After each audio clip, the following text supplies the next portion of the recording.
She was standing at the edge of the hospital corridor with her shoes worn through at the soles, clutching a folded piece of paper like it was the last thing tethering her to hope. The doctor's words were still echoing in her head. If we don't perform the surgery within the next few weeks, we cannot guarantee anything. Her name was Maya, 23 years old, a woman who had never asked the world for a single thing she hadn't earned. And right now, the world was taking her mother away from her, slowly, painfully, while she stood there without enough money to stop it. She had no connections, no wealthy relatives, no safety net, just a phone number she'd been given by a neighbor, and the name of a staffing agency that placed household workers in the homes of the city's elite. She told herself she wasn't afraid. She told herself she could handle whatever came next. She had no idea what she was walking into. Before we go further, take a moment to subscribe, like this video, and tell me where you're watching from. It truly means a lot to see how far these stories connect with people around the world. This is a story about what happens when love finds you in the most impossible place, and what people will do to destroy it before it has a chance to grow. This is the Billionaire's Maid, only on Untold Maid Confessions. The Whitmore estate sat behind iron gates at the end of a long, tree-lined driveway in the wealthy suburbs of Greenwich, Connecticut. It was the kind of house that made people slow their cars down just to stare. 3 stories of pale limestone with manicured hedges, a fountain at the entrance, and windows so clean they looked like they were cut from glass that had never known a fingerprint. Maya stood at the service entrance, her small bag at her feet, and tried to look like she belonged. A woman in her late 50s appeared at the door before Maya could even knock. She had the posture of someone who had spent decades reminding other people of their place. Shoulders square, chin tilted just slightly upward, lips pressed together like she was constantly suppressing something unkind. This was Eleanor Whitmore, the matriarch of the family, and from the very first second she looked Maya up and down, Maya understood one thing clearly. She was not welcome here. She was merely useful. "You're the one the agency sent," Eleanor said. It wasn't a question. "Yes, ma'am. My name is." "Breakfast is ready by 7 every morning. No exceptions. The house is to be kept in order at all times. My son takes his coffee black, no sugar, and he doesn't like to be disturbed before 9. Eleanor stepped aside just enough to let Maya through. "Do your work, stay in your lane, and we won't have any problems." Maya nodded and followed her inside. The interior of the house was even more breathtaking up close. Vaulted ceilings, original oil paintings in gilded frames, and floors that reflected the chandelier light like still water. Maya walked carefully, afraid that even her footsteps might disturb something. She didn't see the sun that first evening. She was shown to a modest room near the kitchen, given a list of weekly duties, and told dinner would be served at 8. She ironed her uniform that night, set an alarm for 6, and lay awake staring at the ceiling. She thought about her mother, about the surgery, about the number she'd seen on the hospital invoice. "I can do this," she told herself. "I just need time." She met him the next morning. She had just finished placing a tray outside the study door, coffee, black, no sugar, exactly as instructed, when the door swung open and nearly knocked the tray from her hands. He was tall, with dark hair, and the kind of quiet intensity in his eyes that made you feel like you were being read rather than looked at. He caught the tray before it tipped. For a moment, neither of them spoke. "You must be the new hire," he said. His voice was calm, measured. "Yes, sir. I'm Maya. I'm Cole." He handed the tray back to her and glanced at the coffee like he was checking it out of habit. "You didn't have to bring this up. I usually come down." "Your mother said." "I know what my mother says." There was a slight tension in his jaw. "Thank you, Maya." He was Cole Whitmore, 31 years old, sole heir to the Whitmore Group, a real estate development empire that his grandfather had built from nothing and that his father had nearly doubled before passing the keys to Cole at 27. He was brilliant, according to every profile written about him, driven, private, and according to his mother, he was about to be engaged to a woman named Serena Caldwell, daughter of a rival developer whose family partnership would seal the most significant business deal the Whitmore Group had ever pursued. Maya didn't know any of this yet. What she noticed, in those first few days, was simpler. He said good morning to her. He thanked her when she brought him things. He held doors. He didn't speak down to her. In a house where she was otherwise invisible, those small things felt enormous. Serena arrived on the 4th day, sweeping through the front door in a cloud of expensive perfume and perfect posture, announcing herself the way people do when they've been told their whole lives that every room belongs to them. She was beautiful in a sharp, deliberate way, and she saw Maya immediately. "Who's this?" she asked, not looking at Maya, but at Eleanor. "The new house help," Eleanor said. Serena's eyes lingered on Maya for a moment too long, the way someone assesses a threat they haven't yet decided how to categorize. Then she smiled, thin and practiced, and turned her attention back to Cole. "Darling, I've been waiting outside for 5 minutes. Did you not hear me pull up?" Cole barely glanced up from his phone. "Sorry, I was on a call." Maya slipped out of the room before anyone could say another word. But she felt Serena's eyes follow her all the way to the door. "If you're still with me right now, I need you to stay with this story, because what happens next is the kind of thing that will genuinely shock you. And trust me, you do not want to miss the twist that's coming." 3 weeks passed. Maya learned the rhythms of the house the way you learn a language, slowly, then all at once. She knew which floorboards creaked. She knew that Eleanor took her tea with 2 sugars despite telling the agency 1. She knew that Cole ate alone in his study most evenings, that the light stayed on past midnight, and that he sometimes sat on the back porch just before dawn with a mug of coffee going cold in his hands, staring at nothing. She never disturbed him during those moments. But one evening, as she was passing through the hallway with a basket of folded linen, she heard his voice through the partially open study door. Not calm and measured the way it usually was, but low and strained. "I've told you before, Dad. I'm not interested in marrying someone just to close a deal." A pause. "That is not how this family operates. Not anymore. The merger can happen through the lawyers. It doesn't need to happen through me." Another pause, longer this time.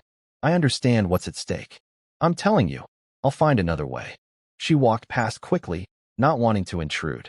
But the conversation stayed with her. Something about Cole Whitmore didn't add up. He had every luxury money could provide. He ran one of the most powerful companies on the East Coast.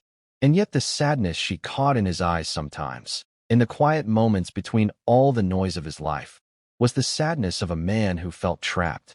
She recognized it because she knew it herself. She'd felt it every time she'd looked at her mother in that hospital bed and known there was nothing she could do with her bare hands to fix what was happening. Helplessness, dressed up in a beautiful house and an expensive suit, is still helplessness. One afternoon, she was refilling the flowers in the entrance hall when Serena came downstairs. Cole was out. Eleanor was at a luncheon. It was just the 2 of them. "You seem very comfortable here," Serena said, not stopping, just letting the words float behind her as she walked toward the kitchen. "I'm just doing my job, ma'am." Serena poured herself a glass of water. "Just make sure that's all you're doing." Maya didn't answer. She went back to the flowers. She told herself it was nothing. That Serena was just marking territory the way insecure people do. She told herself to keep her head down and keep counting the weeks until her mother's surgery was fully funded. She almost convinced herself. It was a Tuesday evening when everything shifted. Maya had been in the kitchen preparing a glass of lemon water for herself after a long day when Eleanor appeared behind her. She didn't speak, didn't ask for anything, just moved through the kitchen with that quiet, practiced efficiency of hers, and then disappeared. Maya thought nothing of it.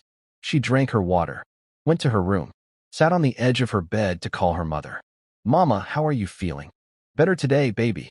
The nurses here are kind." Her mother's voice was thinner than it used to be, but still warm, still certain. "How are you holding up?" "I'm fine. I'm saving. I'll have enough soon. God is watching over you, Maya." "I know, Mama." After she hung up, she felt the room tilt slightly. A wave of dizziness she attributed to exhaustion. She lay down, thinking she would rest her eyes for 20 minutes. She woke up and she wasn't in her room. The ceiling above her was different. The light was different. There was a sound of movement, of voices, and then the door burst open, and Eleanor was there, and Serena, and Cole, all of them looking at her with expressions that ranged from cold fury to something that looked, terrifyingly, like disgust. "What is going on?" Maya's voice came out barely above a whisper. Her head was throbbing. The room felt unsteady beneath her. "Where am I?" "I think that's the question we should be asking you," Eleanor said, her voice carved from ice. Maya looked around. She was in one of the guest bedrooms. Lying on the bed, still fully clothed, she realized with a sharp rush of relief. But that relief died the moment she saw who else was in the room. Thomas, the groundskeeper who worked the property's back garden, standing in the corner, looking at the floor. Nothing happened, Maya said immediately. I don't even know how I got here. The last thing I remember is being in my room. Thomas, Eleanor said, not looking at him. What do you have to say? Silence. Cole was staring at Maya with an expression she couldn't read. His jaw was tight. His eyes, the same eyes that had looked at her with warmth, with kindness, with something she hadn't dared to name, were shuttered now. I'm not able to keep someone in this house I cannot trust, Eleanor said. Please, Maya said, and she hated how desperate her voice sounded. I don't know how this happened. Something isn't right. I think it's best if you pack your things tonight. I want to stop here for just a second, because what this woman was about to carry alone, with no one to believe her, no one to fight for her, it's the kind of thing that stays with you. Drop a comment below and tell me. Have you ever been accused of something you didn't do? How did that feel? Maya looked at Cole one last time, searching his face for the person she'd thought she was beginning to know. He looked away. She packed her bag in silence. The weeks that followed were the hardest of her life. She moved back to the small apartment where her mother was trying to recover, the one with the water stain on the ceiling and the radiator that knocked all night. She found part-time work at a bakery and a cleaning service, picking up whatever hours she could. She cried in the bathroom, where her mother wouldn't hear her. She kept telling herself the truth would come out. She didn't know how, but she believed it. And then she discovered she was pregnant. She sat in the cold fluorescent light of the clinic for a long time after the doctor told her, the paper beneath her crinkling every time she moved, her hands folded in her lap. Cole's child. She thought of that night she'd stayed with him. The one time she had let herself believe, just briefly, that their worlds could coexist. The night before everything unraveled. She would not tell him. She would not give anyone in that house the power to look at her child the way they had looked at her. She folded the news somewhere deep inside herself, next to everything else she was carrying, and she went home to her mother. We'll be fine, Mama, she said. Her mother looked at her for a long time. Who was the father, Maya? Maya didn't answer right away. Then, quietly, Cole Whitmore. Her mother closed her eyes. When she opened them, there was no judgment in them, just love and concern and the practical wisdom of a woman who had survived hard things. He needs to know. He won't believe me. He didn't believe me about anything else. That doesn't change what's right. Maya didn't respond. But she started to think about a small storefront she'd seen for lease near the park. Something she could turn into a hair braiding salon with the money Cole had pressed into her hands on the night he'd arranged her mother's surgical consult. He'd given her a bank card and told her not to worry about cost. She'd used nearly all of it for the surgery. What remained, she now held like a seed. She went to look at the storefront, stood outside it in the cold morning air, and tried to picture what it could be. She had to build something. For herself. For her mother. For the life growing inside her. Meanwhile, back at the Whitmore estate, Cole Whitmore was slowly coming apart at the seams. He'd agreed to the engagement, gone through the motions, let his mother arrange the announcement party, the ring, and the press release. Let Serena post about it on social media with her careful smile. And every morning, he woke up feeling like a man who had betrayed the only real thing that had ever walked through his front door. It was a Saturday, the day before the engagement party, when Thomas appeared at the estate gate. Cole almost didn't recognize him. He'd dismissed him the same night Maya left, unable to look at the man without feeling sick. But here he was now, hat in hand, asking to be heard. I can't carry this anymore, sir, Thomas said. I need to tell you what really happened. Cole went very still. Start talking. Thomas looked at his hands. That evening, the night they found Miss Maya in the bedroom, I was there because someone asked me to be. I was told to go up to that room and wait. I was given cash and told it was just to help with a misunderstanding that needed to be resolved. He swallowed. I never touched her. I swear on my life. She was already there when I arrived. She was unconscious. I didn't know what to do. I should have said something. I wanted to say something. But I was warned. By who? Cole's voice was dangerously quiet. Thomas finally looked up. Your mother, sir. Mrs. Whitmore. She arranged the whole thing with Miss Serena. The silence that followed was the kind that doesn't have an end. It just keeps expanding, swallowing everything around it. Cole sat down slowly. His hands were flat on the table in front of him. He stared at them like they belonged to a stranger. His mother had drugged an innocent woman, staged a scene, thrown her out of the house, all to preserve a business deal. Wait here, he said. He found his mother in the sitting room, reading a magazine with the practiced calm of someone who had never been caught. Tell me the truth, he said. About Maya. She looked up with perfect composure. I don't know what you're. Don't. His voice broke the word in half. Thomas is in the kitchen. He told me everything. I need you to tell me if what he's saying is true. Eleanor Whitmore had survived 60 years by never showing weakness. But something in her son's face, the absolute, quiet devastation in it, made the performance falter. I did what I had to do, she said at last. That girl was going to cost this family everything. She was innocent. She was a distraction. She was innocent, Mother. He stood up. His whole body was shaking. I'm calling off the engagement. Cole, I'm done. He was already moving toward the door. And you owe her an apology. Whatever it takes, that's what's going to happen. Finding Maya took 3 days.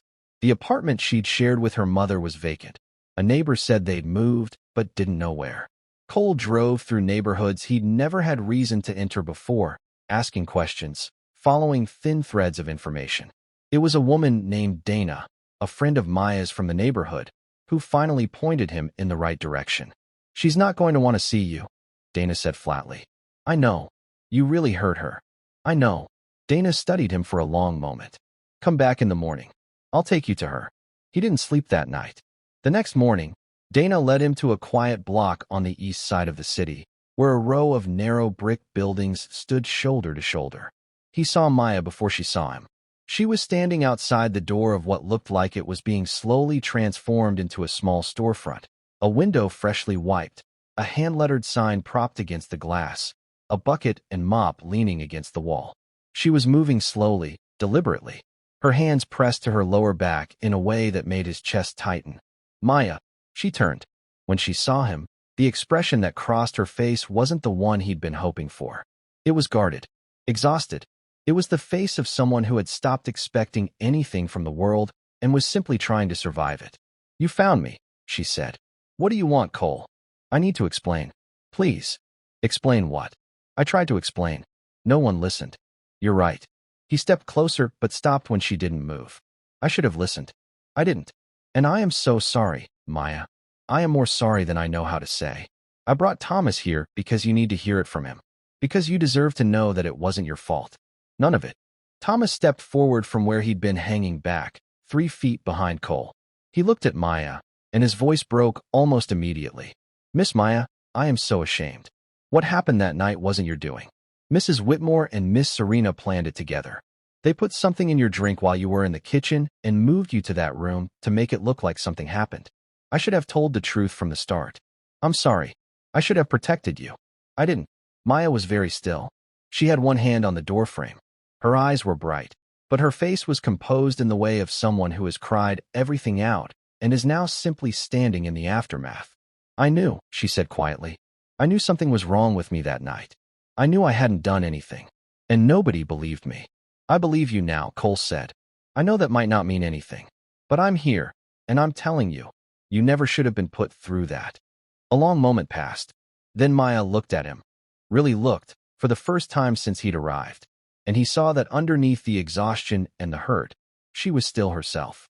Still the same quiet, dignified, unflinching person who had walked into his house with holes in her shoes and more integrity than anyone he'd ever known. There's something you need to know, she said. I wasn't going to tell you, but my mother says you have the right. Cole waited. I'm pregnant. The words landed in the space between them like something irreversible. He didn't say anything for a moment. Then, slowly, he exhaled. And something in his face, the tension, the performance, the years of being Cole Whitmore the CEO, and Cole Whitmore the dutiful son, just fell away. Is it? Don't ask me that question, she said. Not unkindly, just firmly. He closed his eyes. Nodded. When he opened them again, they were steady. I'm sorry. That was the wrong thing to say. A beat. I'm going to be a father. Yes. Okay. His voice was low. Okay. Then there is a lot I need to do. Starting with making sure you and your mother never have to worry about a lease or a hospital bill again. Cole. Not as charity, he said quickly. As what's right. As what I should have made sure of from the start. What followed was not a fairy tale montage. Life rarely moves that cleanly. Cole spent weeks rebuilding trust, one carefully chosen action at a time. He didn't rush. He didn't assume. He showed up quietly and consistently, the way people do when they're serious rather than simply sorry. He helped Maya's mother complete her recovery in a better facility, where she gained back the weight she'd lost and started sleeping through the night again. He cleared the medical debt entirely, without announcing it, without wanting credit. He helped Maya take out the lease on the storefront and never once tried to control what she built there. It became something beautiful, a small hair salon with warm lighting and a hand-painted mural on the wall and a playlist that made the regulars stay longer than they meant to. Serena stopped returning Eleanor's calls. Her father's legal team quietly withdrew from the merger negotiations. The deal collapsed, not with drama, but with paperwork and silence, the way most things fall apart when the human beings behind them decide to walk away. Eleanor Whitmore arrived at Maya's building on a cold Thursday evening without an appointment. She stood at the door with her hands folded in front of her, and for the first time since Maya had known her, she looked small. "I know I have no right to be here," Eleanor said. Maya looked at her for a long time. Then she stepped back from the door. They talked for 2 hours. It wasn't a comfortable conversation. It wasn't supposed to be. But at the end of it, Eleanor had said the only 2 words that matter in situations like this.